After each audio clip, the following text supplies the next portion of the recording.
ಇಲ್ಲ ಅಷ್ಟೇ. ಅಂಥದ್ದನ್ನು ಗೊತ್ತುಪಡಿಸಿಕೊಳ್ಳಿಕ್ಕೆ ಇದೊಂದು ಒಳ್ಳೆಯ ಮಾರ್ಗ.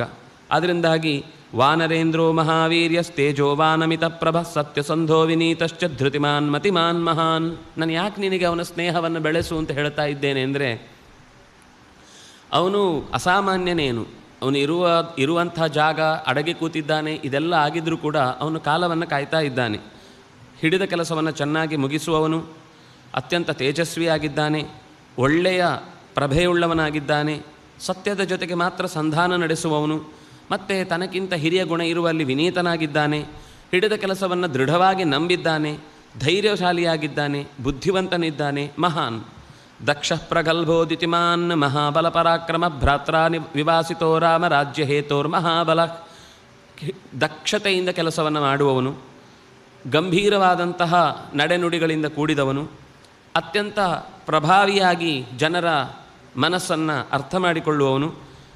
ಇನ್ನು ಸಹಜವಾಗಿ ದೇಹದ ತಾಕತ್ತಂತೂ ಅವನದ್ದನ್ನು ಹೇಳುವುದೇ ಬೇಡ.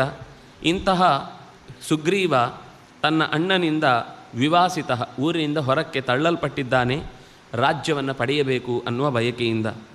ಹೀಗೆ ಅವನನ್ನು ನೀನು ಹೋಗಿ ಮಿತ್ರನನ್ನಾಗಿ ಮಾಡಿಕೊಂಡ್ರೆ ಸೀತೆಯನ್ನು ಹುಡುಕುವ ವಿಷಯಕ್ಕೆ ನಿನಗೆ ಖಂಡಿತ ಅವನ ಸಹಾಯ ಸಿಗುತ್ತೆ.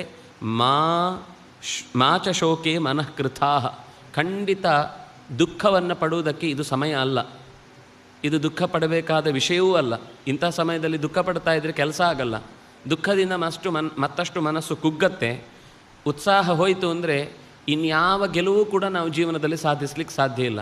ಒಂದಲ್ಲ ಒಂದು ರೀತಿಯಿಂದ ಹೊಸ ಅಲೆಗಳು ಬಂದೇ ಬರ್ತವೆ. ಅಲೆ ಅಂತನ್ನೋದು ಈಗ ಪೆಟ್ಟಿನ